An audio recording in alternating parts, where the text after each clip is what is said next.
Hello, everyone, and welcome to this very special bonus episode of Positive Forward Motion. This is your host, Denise Scattergood. Today, I have the honor to be sitting with empowerment strategist Pierce J. Brooks. He's here with me in our studio in Ventura, California. Pierce was supposed to be playing in the NBA by now, but instead, he decided to pivot. Pierce recently shared his story in his TEDx speech titled, Playing the Game of Social Pressure. Pierce was also the first student to ever give a commencement speech at his university.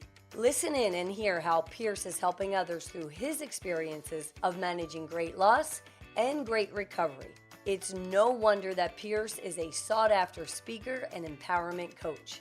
As I mentioned earlier, this interview was done live in our studio, which means you'll also be able to watch it on our YouTube channel and Facebook page. You can find it by searching Denise Scattergood, and for your convenience, I'll also share the links in my show notes. So sit back, relax, and prepare to be inspired. Pierce, welcome to Positive Forward Motion. I'm so excited to have you here today. For the listeners out there that know that Positive Forward Motion launches a new episode every Wednesday, and it's 8 minutes or less, and they're bite-sized topics you can take home and just, listen in the car on your way to work, whatever it may be.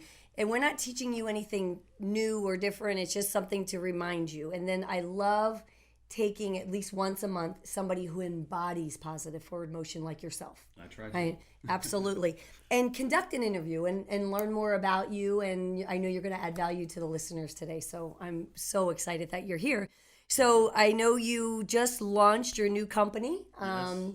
I'm not going to give the name. You give the name and tell the listeners just a little bit about you. Yeah, Empowered Storytellers is the company I just watched. I'm an empowerment speaker, former TEDx speaker, and I'm a former athlete that experienced I received a lot of scholarships and lost a lot in my life. Lost scholarships, lost my father, and what I had to do was try to find a way to move in a positive direction past my grief, right? And I just did a lot of exercises to get to a different point in my life where I could find meaning from what I've been through, that what I've been through wasn't for no reason.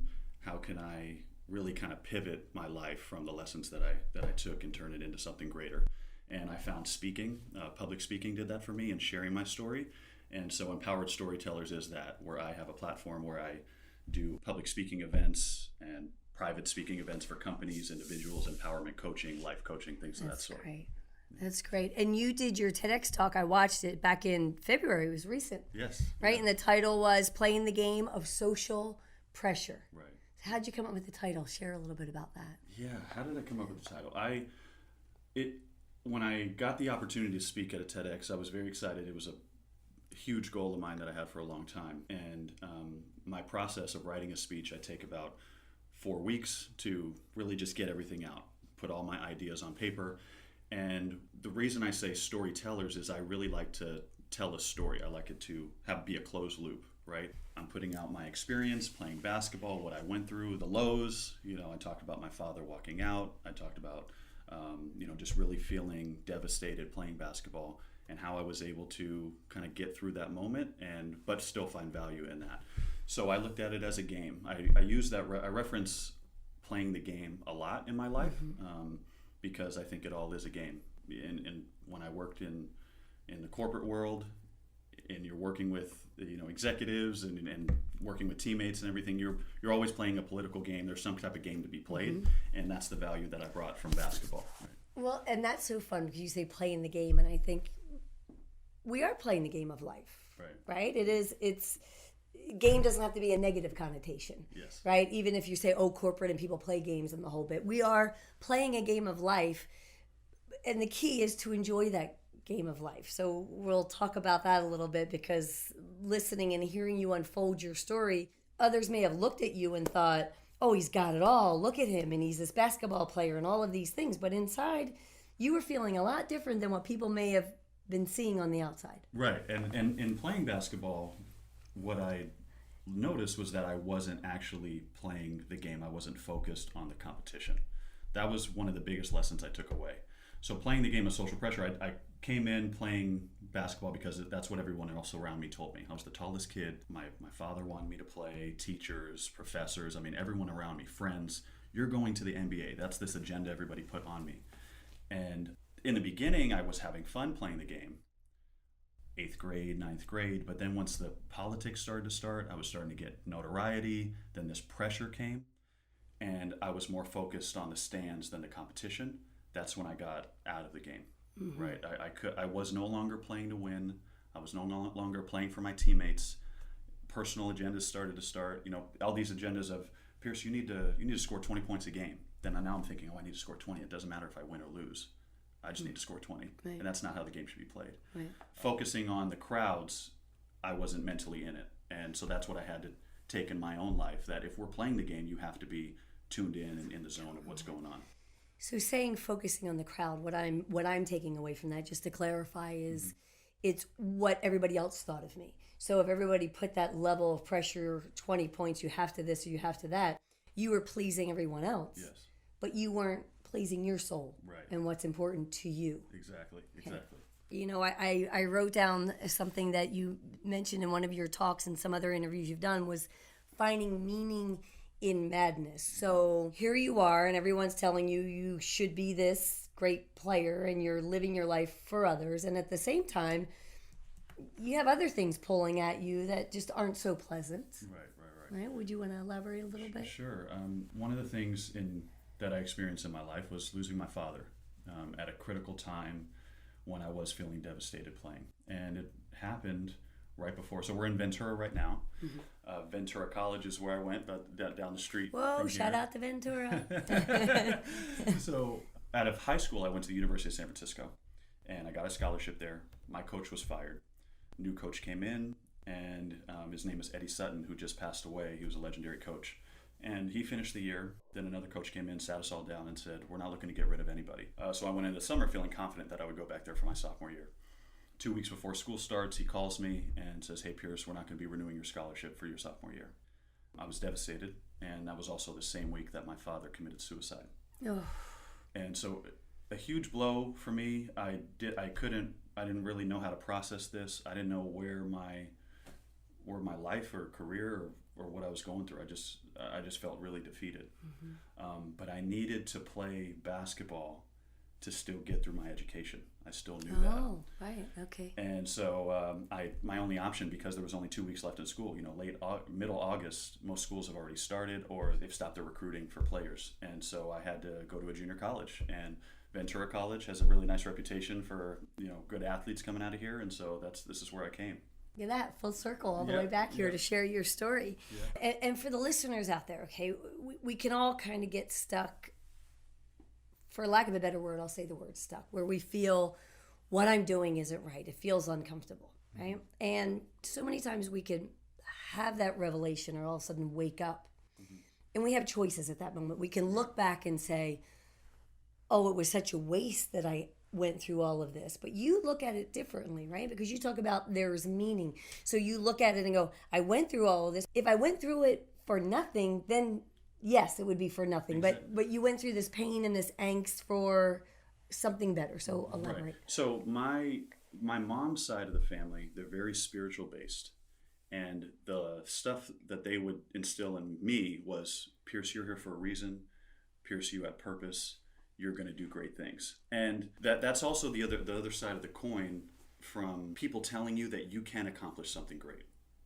People saying that you can be in the NBA, that made me think for a while that, I can accomplish this great thing that several people aspire to do, right? And I believed that for a while. It turns out that's not really what I wanted to do, but it still instilled something in me that I was special, that I could accomplish, that I was here for a reason. And so I always searched for that. I hung on to that even in my dark moments. Good. So I'm very thankful for my family who taught me that, right? Because the other side of it, there are people who don't have family who have that, bright light to be able to tell them they can do something, right?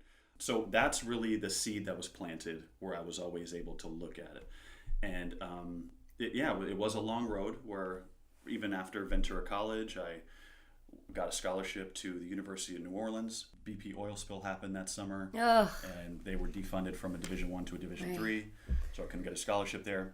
Then I went to Texas A&M Kingsville. We had a losing season.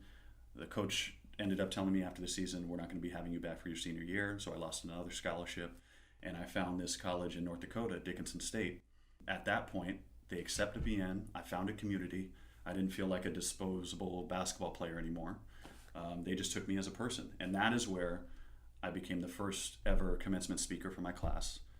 That's where I found just public speaking as an art and wanted to develop it, found other public speaking organizations, and began to share my story. So it all happened for a reason, and it's because I was able to really try to look for the dots to connect.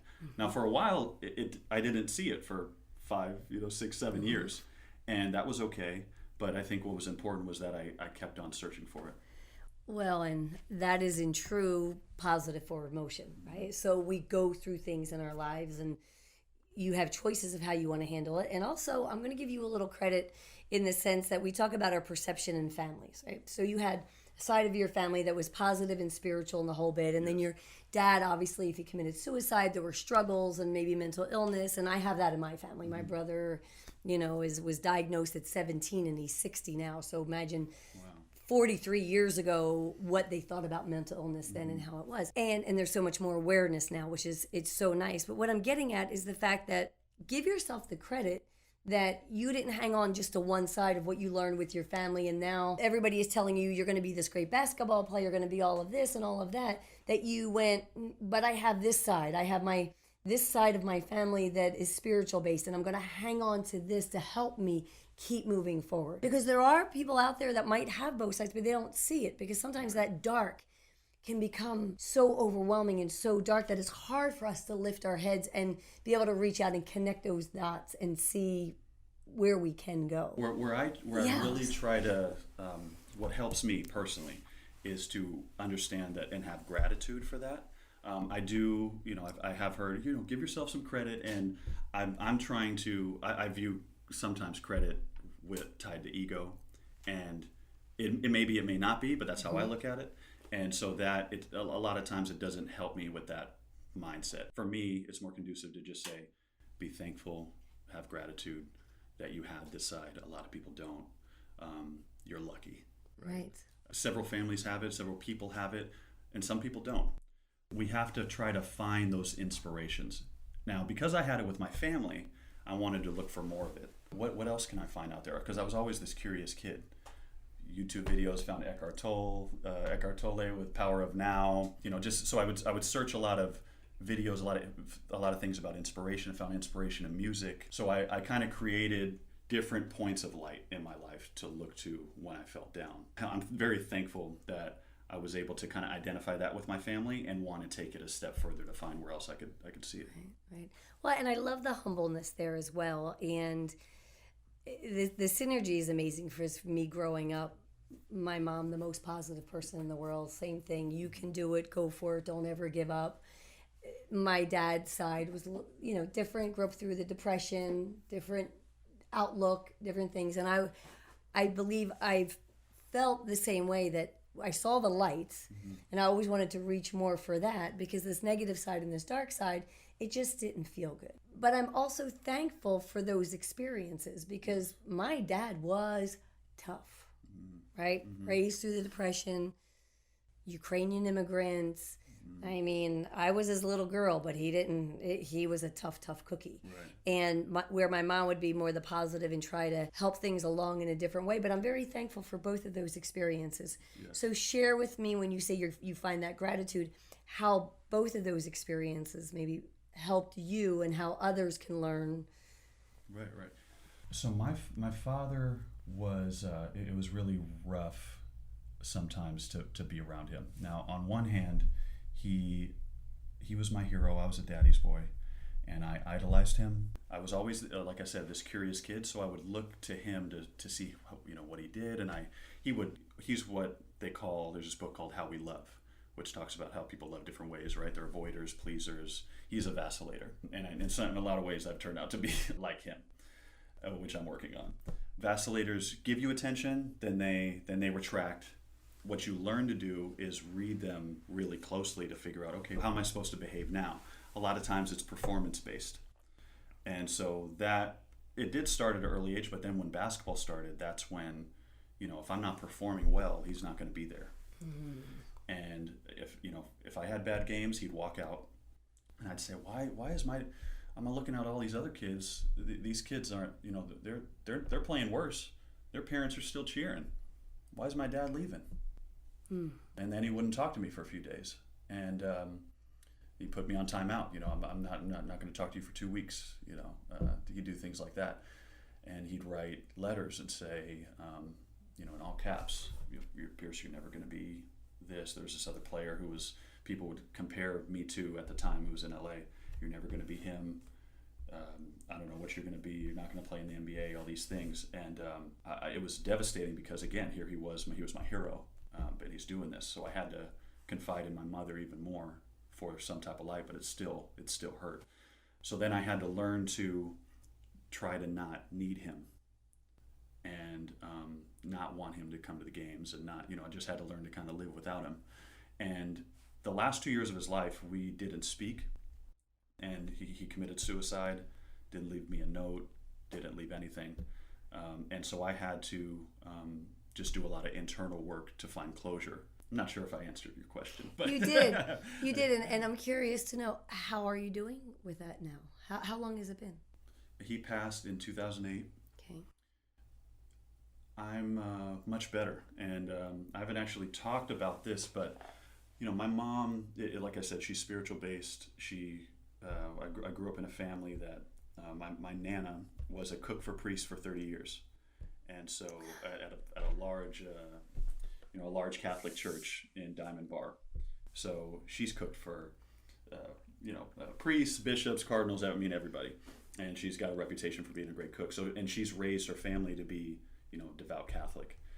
But my mom also does tarot cards. She does, like, you know, runes. She does things like that. Right, she's got a Buddha next to her Bible. I do. Anyway, I do. Absolutely. Exactly. Absolutely. And so she's just exposed me to different things like, you know, psychics and mediums. And so she watches that stuff all the time.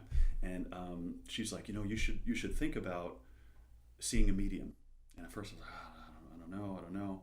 And this is maybe 2 years after he had passed. I finally was open to it. I was closed off. I mean, I didn't really give them much, you know, because sometimes are they going to pick off something that I'm saying? I'm skeptical. You weren't feeding them. Exactly. Right. Okay. And he said, or he's like, someone's here. Is it your dad? I said, I don't know. You know, wasn't right. giving You're him anything. Yeah. You Googled me. Yeah. Exactly. Yeah. Yeah. Exactly. Yeah. And he said, he's behind you, and he's flexing. He's laughing and saying that you had to work for your muscles, and he had his naturally. And I said, oh my gosh. Because that got into his personality. My dad would be behind me in the mirror while we're getting ready, flexing. You don't have these, you know. Oh. And so I said, oh man. So then I opened up, and he's like, he just wants to say he's sorry. Goosebumps. He wants to say this. He wants to say he's sorry. He's happy about your education. So that helped a lot. But that wasn't it. I still had to do my own. Right. It wasn't work. like, a magic epiphany. Because I think that can happen in our life. We want that one magic moment to make it all go away and make us feel better. Right. But it is those little steps. Right. Exactly. So that was a piece of the puzzle. Right. So yeah, there's been this kind of layered balancing with my identity. I mean, even with what's going on right now, what's happening out there, I'm so hurt. I'm so devastated by what's happening, what happened with George Floyd, what's going on with social and racial injustice, and where I'm having a lot of conversations with people, and I'm feeling just anger, right? And where this fits into my life is that some people think I'm biracial, and I'm not. I'm probably more like quad racial. My mom is Creole. Right, because you said New Orleans, right? Okay. Exactly. Okay. And my dad is black. And so my grandma is real fair-skinned, my Nana. And so she was married to a black man, but she would get, they thought she was white. And so they got they got crap for, why are you dating this white woman? Right. Hotels not allowing her to stay because they thought they were a mixed couple. And so a lot of times she didn't want to identify with her blackness necessarily. It brought pain on both sides, right? And for me, I was, everybody thought I was mixed, and I was fortunate enough to grow up in the Valley. and the school I went to was very mixed. And so from like kindergarten to, you know, 8th grade or so, I didn't really feel that I was black, right? In my experience of being, of any type, experiencing any type of racism or anything like that. And it wasn't until I went to high school, and when actually I started playing, when I started playing basketball, I played with the inner city kids, and those kids would, you know, they would let me know that I was different, that I was black, but that I was a different kind of black. Oh, kind of thing, right. Yes. But then I'd go to school and be around some white kids in high school, and they'd be like, oh, you know, so I can say, you know, I can say nigga around you, right? And that's cool, right? And I said, no, it's not. You know, I can't be around you. I can't hang around you. So I felt kind of uncomfortable in some in both aspects. Actually. You've like so many times in your life have been in that middle. Yes. Like, am I this? Am I that? I'm going to play basketball to please them, and it feels right because I should, and everybody tells me I'm going to be this great player, and I should, but I'm stuck in the middle. Okay, I shouldn't. And then here's my dad who's struggling, right? Mental illness, the whole bit, and here's my mom who's, you know, this side is the bright light and the positiveness, and then talk about in school, right? Here you are with friends that are black, friends that are white, and you fit, but you don't. Right? So you have a theme going here with it. and so but I always, through that, identified with my blackness more than anything. Okay. And I felt it more when I went to college in Texas.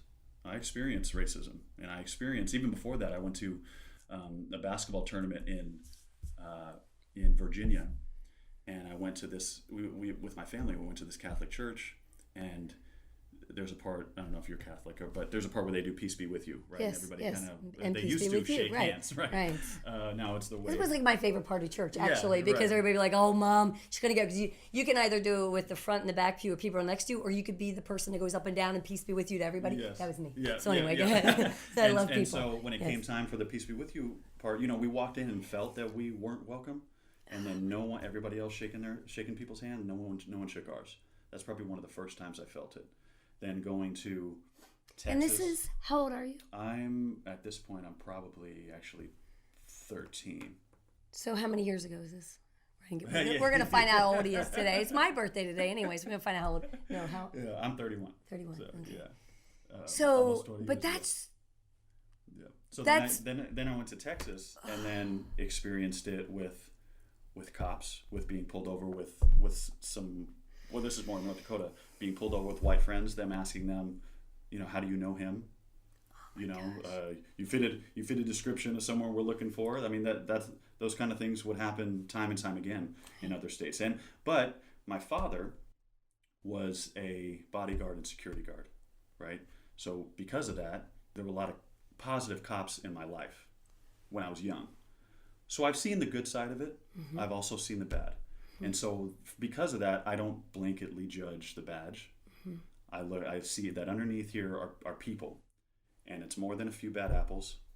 There's a lot of everything. If there's 800,000 people, there's going to be a lot of smart people, a lot of dumb people. There's everything in there, right? And so that's where I kind of, you know, what I'm wrestling with and just seeing it's tough. And in the context of being an empowerment speaker, and you know, feeling connected to, you know, my heritage and what I've been through, you know, it's just a lot to really process right now. It is a lot. It's a lot right now. Well, I was fortunate enough to interview Anthony Graves.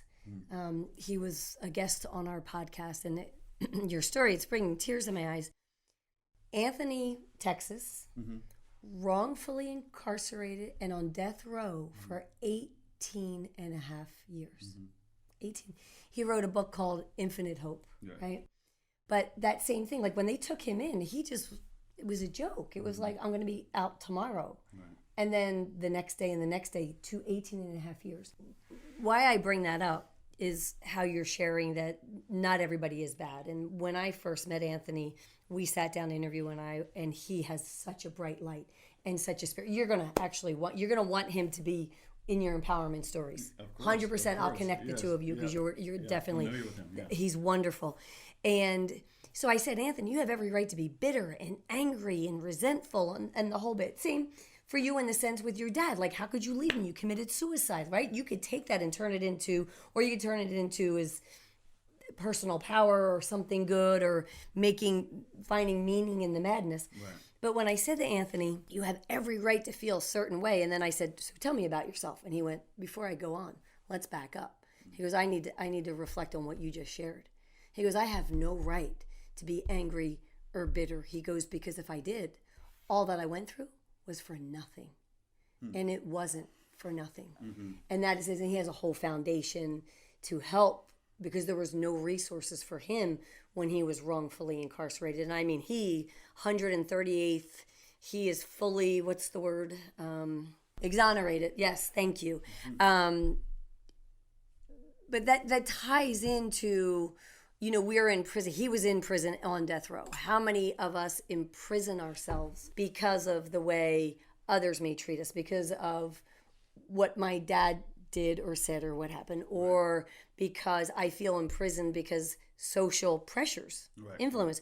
I feel imprisoned because everybody tells me I need to be this, but inside I'm screaming I want to be something else, but I'm afraid. Yeah. So touch on that. Well, and even back to what he says, because I think about this a lot. I think we have, I strongly think that we have a right to be angry. Where I think is that if we want to be effective in moving forward, that that anger can't get in the way of community organizing, being effective, right? So as long as the energy is sustained, but yeah, I don't believe in just sitting in anger and just throwing tantrums, right? But I was angry for a long time in my experiences. And it took me just saying, okay, I don't want to feel this much longer, but that was critical to getting to the point that I got to. I sat in my anger for a bit, and then I said, okay, now I want to really move forward. What do I need to do, for personally, right? Part of that was sharing with other people that I trust, communication, trust. I mean, these are real pillars to growth, right? Absolutely. In any relationship. Personal or with someone else, right? And so that's part of the problem in the country, is that we're so divided, right? And that there's no communication on, for my opinion, like another one side is not open to, I've been getting in a lot of these conversations with people, obviously I'm about Black Lives Matter, right? And so there's been a lot of my white friends that have come out and said, I want to learn more about what you've gone through, your experiences, and I want, that. And I love having that conversation. Basically, I haven't been through what you've been through, but I want to learn, what it is, what can I actually look at, right? When people are just sharing, all lives matter, not willing to have a conversation with someone like myself or someone that looks like me, that's when I really have a problem. So there's a communication issue, there's a trust issue with each other, with the country, because we haven't dealt with, what's happened to Black people over hundreds of years. And so when you don't deal with it, this is going to fester. That's right. Yeah. So that's what we're seeing right now. That is what we're seeing. And thank you for going down this road and having this topic, because I don't know what it is to be you. Right? I don't know what that, and we do need to understand and learn. And in anger, like you said, we can be angry, and I think that gives us fuel. That's good. To get all fired up and be angry to do something. Absolutely. Yeah. But then what are we for? Right? I did a topic on being for something rather than against something, because sometimes if you're against, it's just this fight. So what are we for? We are for Black Lives Matter. We are for learning. We are for educating. We are for helping. We are for putting an end to it. Right. That's what we're for. Not I don't want that to happen anymore. Okay, go there. But what can we do for the forward motion? What can we do so my grandson, your children someday are looking at this and going, thank God we got this fixed. Right. Well, what we can do really is all have skin in the game and all be a part of it, and not view it as just this is a Black issue. Part of the reason why we have more masks and more ventilators is for everybody had skin in the game. Everybody had to stay home, right? Corporations suffered because they couldn't have workers. So now Tesla's in the mask building business. Toyota's building masks. And so because they had skin in the game, they had to, because they wanted to get back to work. That's how everybody needs to be in the human rights business. So I personally don't agree with the looting of the nail salon. I don't agree with any looting, right? But especially not the nail salon, these businesses that can't recover. But I understand where people are coming from when their anger, just they want something to change. And all these different corporations and people can do something about it, and they're not. And we're not dealing with it. They're not talking about it. It starts to build. Then it's going to, manifest and spill over, and to get attention somewhere. Right. Like, let's shake this all up. Exactly. Let's shake it up. Yes. Let's shake it up. Oh, it is about time. It's about, yes. And it's about time it doesn't stop being shook up. Right. Well, and it was the perfect storm of COVID hit, millions of people laid off, everybody's at home, pent up energy already. Then the country opens up, then this happens. People aren't going back to work. If everybody was if life was as it usually is and everybody has a 9 to 5, these protests would have probably died down by now. Right. Everybody gets a little tunnel vision. Yeah. So everybody's focused on this. Their energy's pent up. They want to see some change. And so that's what we're seeing. It's making people uncomfortable. Again, I don't agree with the looting. But I do think that, if you look at what happened with civil rights, they were able to put a bill out in 10 days, to change something. So we just need everybody to come together to talk about it, to be open to seeing a different point of view and getting this agenda forward. If you're really about all lives matter, let's see it. That's all we're saying. Boom. Look, touching. It's Yeah, COVID. Absolutely. So it's such an honor to have you here today. We could talk for hours. And just how, just want to make sure I say this. I don't know what it's like to be a woman, right? And it's important for me to, and because I've had great women in my life, I haven't been, by no means been perfect in my understanding, but I do try to, listen to what my mother's going through, listen to what, the strong women in my family are going through. And so that's critical too, right? And that's not far enough either. So we all need to have skin in the game on all these issues. Absolutely. I remember saying it to a friend once who was having children and had a daughter and had a son. And I remember saying, I can tell you from a daughter's point of view, because I've been a daughter, right? I can tell you as a dad to your daughter how it feels when my dad would empower me and my dad would look at my brother and I and tell him one thing, but then tell me something else. And the impact was 1,000% different. Because, he would say, oh, you want to take flying lessons? Come on, let's go. Yes. And I was like, so for the power that you have, but the impact that you have on different lives, whether it's different race, different gender, and to educate ourselves, to learn and understand, to say, okay, I am not that person. I am not in their shoes, but let me ask the questions and let me learn and be able to have that conversation.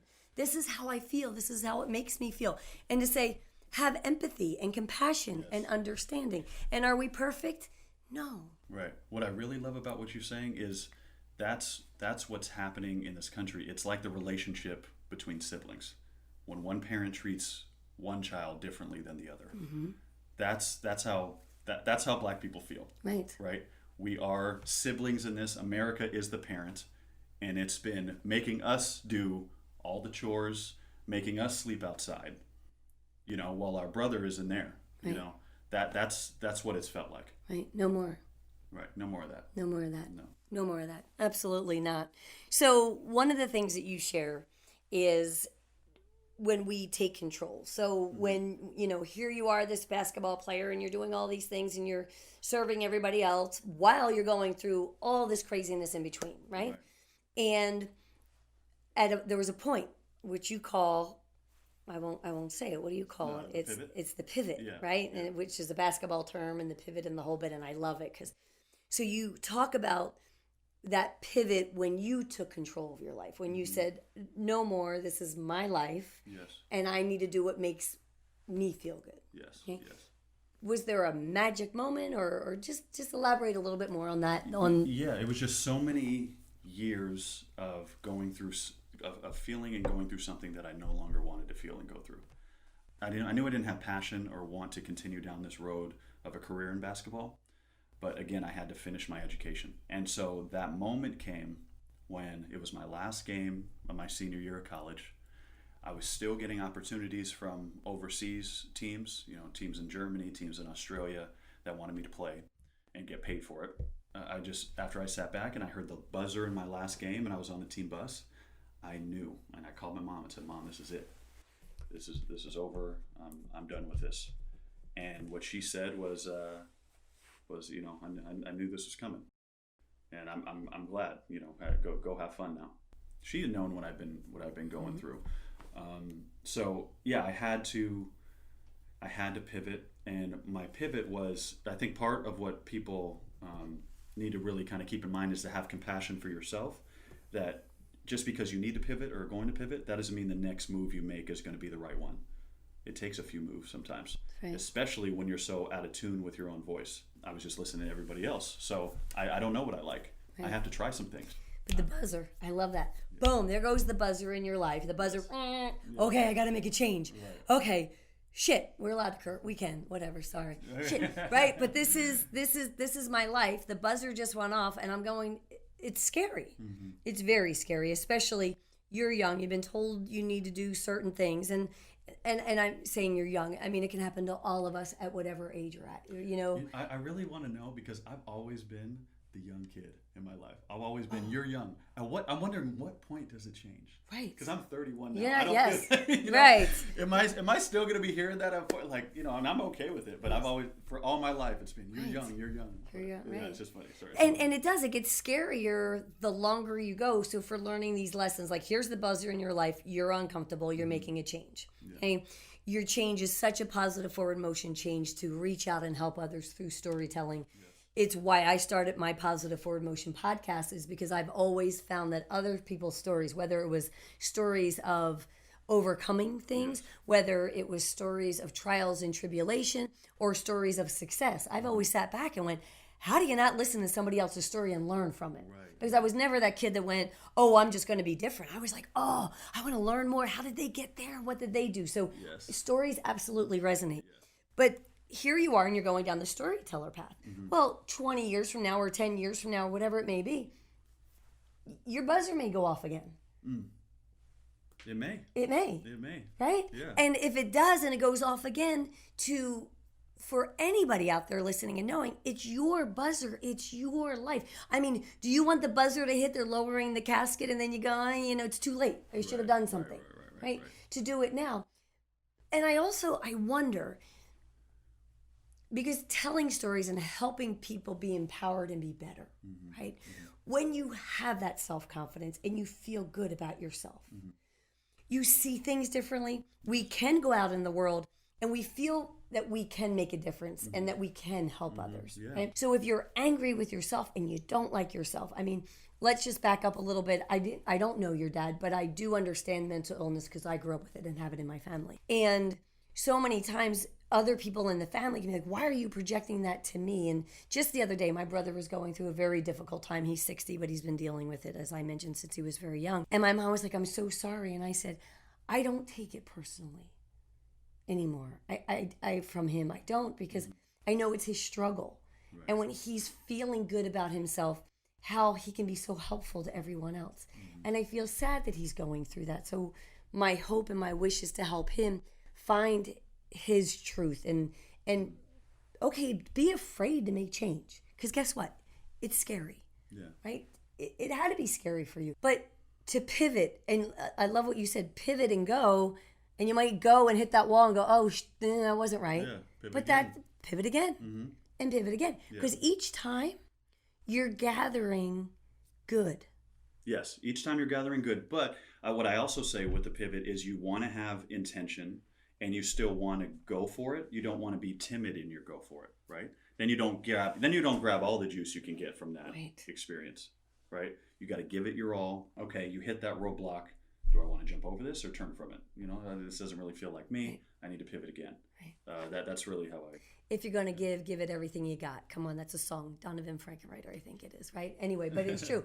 Because if you're going to give, and I get teased for that all the time. It's Yes. like, oh, you're so intense. I'm like, well, I don't understand how you just touch the water. Like I mentioned, it's my birthday, and tonight I'll go for a dip in the ocean. Nice. And the sun will be setting, it'll be freezing cold, it might be foggy outside. Mm-hmm. But I've always been the one, I'm not going to touch it.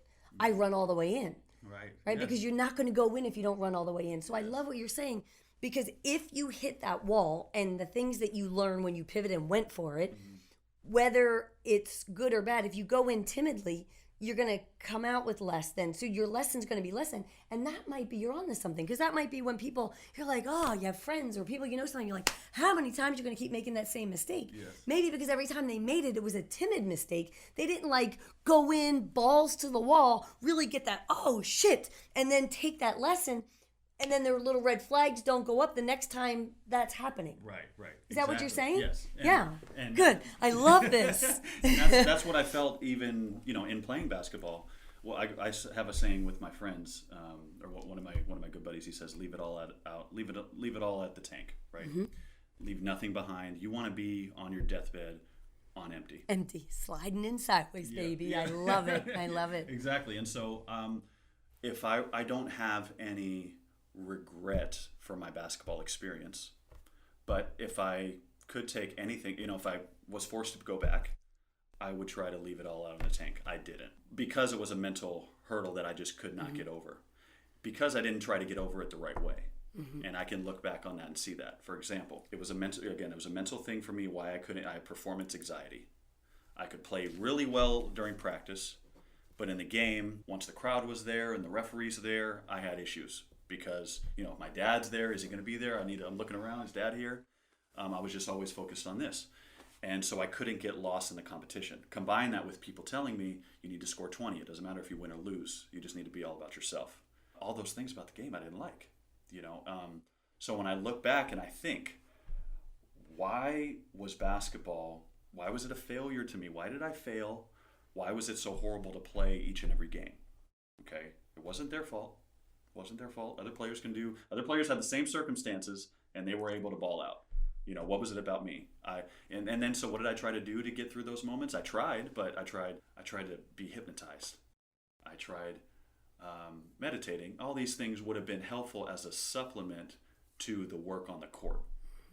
Part of it was I wasn't willing to do the extra shots outside of practice. I wasn't willing to dribble the ball 5 hours a day. All these kids that are in the NBA, it's not, no one is an expert by accident. Right. They put in the work. Right. Both work, mental work and the physical work and the skill set, right? I can't just show up just for my speaking engagement. I got to do the work when no one's watching. I got to do hours and hours of work. I got to wake up early for it. Those are the kind of things that I've applied. Well, and because you came out the other side and look at that and go, I wasn't successful because I didn't do all of this. Right. Well, thank goodness that you recognized that. But when you were in it, did you find yourself blaming others and not taking responsibility? I did. Yes, I did. Okay. Yeah. Okay, so how many of you out there do that sometimes? So, oh, yeah. We all do so it. we all do it, right? So to stop and really take a minute to sit back and go, wait, it is my life and I'm taking control and it's not everybody else's problem. It's not like you had a better parent or you had a better way or you had a this or you had a that or you still have both parents or you... It's your life. You need to take control and to look at what we're surrounded with and all of these lessons that are brought forth to us to help us create that story to help others. Yeah. So we can actually look at it as a blessing. Right. That's how I look at it. I'm very thankful for what I went through. Again, part of the reason I don't want to go back is I don't want to feel that again. Right. But I know that I don't want to feel that again, and now I want to change it to something different. It's no different than someone who was raised poor. You talk about someone like Will Smith was raised poor, and he has that mindset. Like, I don't want to feel that again, and so he lives, according to that, doctrine. So that's, that's how I look at it. I don't want to go back to that mentally, so I need to do everything I can to stay out of it. You have so much value to add to so many. But if there was one positive forward motion step that you'd want to tell the listeners to take action right now today, here's the one positive forward motion step that you can take, what would it be? I think the one thing that I would say is that if we do the internal work, we're going to be able to connect the dots of our experiences, right? And when you connect the dots of your experiences, you're able to connect with other people and you share stories. So that's what I'm about, is storytelling. I've connected the dots in my life, still doing it. It's a lifelong pursuit, right? So that's what I believe is really important for us to do, and that's how we connect with each other. Now, through that, part of connecting the dots is that maybe you don't know, you haven't experienced everything, and other people have experienced something that you haven't, and this is where we share and have a dialogue. So in the context of what's going on now, we need to talk, we need to work through it, we all have skin in the game, we're all part of this, let's take action to move this thing forward. Let's take action, everybody. Well said. For the listeners, share with everyone, how can they find you? You can find me at piercejbrooks.com, my Instagram, my LinkedIn, my Medium, where I release my blog. So piercejbrooks.com has everything. So definitely check me out. Thank you so much. It's an honor to have you here today. Thank you. Thank you. Thank you so much for listening. If you like this episode, please rate and review and share this podcast to help us spread our message of positive forward motion. And don't forget, you can follow me for more daily doses of positivity on Instagram and Facebook at Denise Scattergood, and you can find me on Twitter at Alert Trainers. You can also opt in for my daily text messages by texting the word positive to 313131. And remember, each episode comes with a free worksheet to help keep you on track. It's simple. Just go to denisescattergood.com. You can find a free PDF download link under each episode. And be sure to tune in every Wednesday for a brand new episode. And remember, no matter how small your step is, as long as you're taking it in the right direction, that's what I call positive forward motion.